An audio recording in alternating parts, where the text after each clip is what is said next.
Olá, eu sou o Felipe Bauer e hoje vou falar sobre a abordagem inicial do transtorno bipolar. Antes de iniciar o manejo ambulatorial do paciente com transtorno bipolar, é necessário descartar a presença de riscos ao paciente ou às pessoas próximas. Assim, nos casos de apresentação complexa, deve-se encaminhar o paciente para uma avaliação em emergência se o paciente apresentar algum dos seguintes: risco de suicídio, agitação psicomotora, auto ou heteroagressividade, risco de exposição moral ou sintomas psicóticos associados. Após descartados tais sinais ou sintomas, pode-se começar o manejo ambulatorial dos pacientes.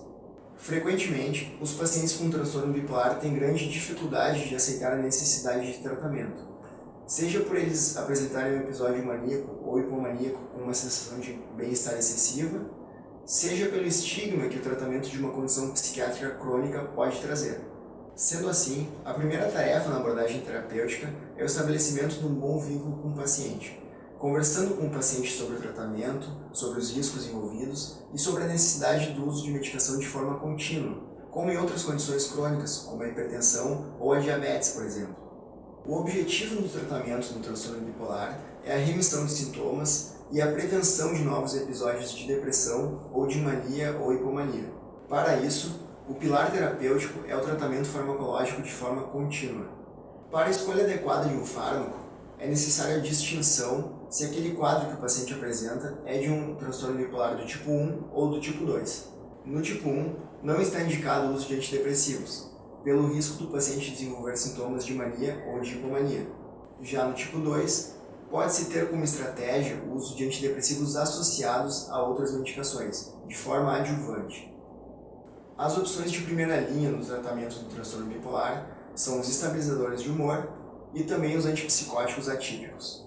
De acordo com o tipo de episódio, existe um fluxograma para a escolha do tratamento inicial. No episódio depressivo, o uso de estabilizador do humor, particularmente o lítio, se mostra como a estratégia com a melhor custo-efetividade. Outras opções de tratamento de primeira escolha são a lamotrigina ou antipsicóticos atípicos, como a quetiapina. Se o episódio for um episódio depressivo de transtorno bipolar do tipo 2, ou seja, se o paciente nunca apresentou sintomas maníacos, pode-se usar a associação de lítio ou ácido valproico com fluoxetina, ou então a associação de olanzapina com fluoxetina. Mas nesses casos, sempre deve-se monitorar o surgimento de sinais dos sintomas maníacos ou hipomaníacos, pois há um aumento de risco de desenvolver virada maníaca, que é justamente a ocorrência de elevação do humor com o uso de antidepressivo. Na abordagem inicial de um episódio maníaco ou hipomaníaco, deve-se avaliar se há o uso por parte do paciente de substâncias psicoativas ou se há condições médicas gerais que podem desencadear sintomas maníacos ou hipomaníacos. Mesmo que os pacientes com hipomania não apresentem um quadro tão intenso como na mania, a indicação é tratar a hipomania da mesma forma como se trata a mania, pelo risco de a hipomania se transformar em um episódio de mania. O tratamento farmacológico nos quadros de elevação do humor é semelhante ao episódio depressivo, porém não se deve utilizar antidepressivo e a lamotrigina não se mostra efetiva na fase maníaca. Além disso, o ácido valproico entra na gama de opções de primeira linha em monoterapia quando se trata de um episódio de mania ou hipomania. A primeira opção para um paciente que nunca usou fármaco é o lítio, ácido valproico ou um antipsicótico atípico, como a quetiapina ou a olanzapina. Se o paciente apresentar sintomas psicóticos, é necessário o uso de antipsicóticos, e nesse caso o haloperidol também é efetivo, se os antipsicóticos atípicos não estiverem disponíveis. Da mesma forma como no episódio depressivo, se o paciente atingir resposta parcial, pode-se aumentar a dose do fármaco ou associar um fármaco de outra classe. Existem algumas situações em que se faz necessário encaminhar o paciente para avaliação pelo especialista. Por exemplo, os pacientes que já estão em tratamento, mas apresentam um quadro de sintomas mal controlados, ou um prejuízo funcional importante, ou recidivas frequentes de episódios depressivos ou maníacos, devem ser encaminhados para o psiquiatra para ser avaliado e o tratamento ser otimizado. Existem algumas situações em que se faz necessária a avaliação por um especialista, seja via consulta ou então por matriciamento ou por interconsulta. Por exemplo, em pacientes que têm um transtorno bipolar e que já venham em tratamento ou que tenham recidivas frequentes, sintomas mal controlados ou prejuízo funcional persistente, pode-se fazer necessária uma avaliação pelo especialista.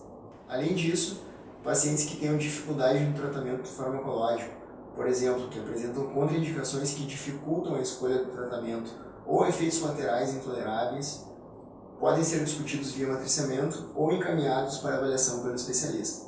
Também, pacientes com comorbidade significativa, por exemplo, história de transtorno por uso de substâncias, ou um prejuízo funcional significativo, ou alguma doença clínica grave.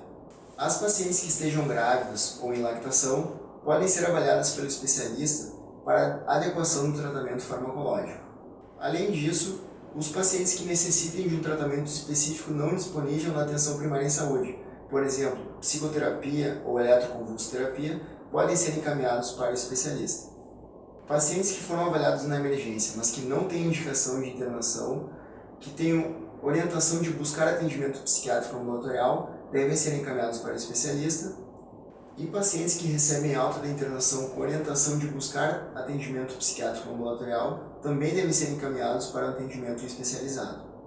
Resumindo, o tratamento do transtorno bipolar é baseado na utilização de fármacos estabilizadores de humor. O lítio, em particular, ganha destaque por ser um fármaco de primeira linha tanto no episódio depressivo quanto no episódio maníaco. É importante lembrar que o tratamento do transtorno bipolar tem duração indefinida, com a maioria dos pacientes necessitando usar a medicação de forma contínua, como vamos ver no próximo vídeo.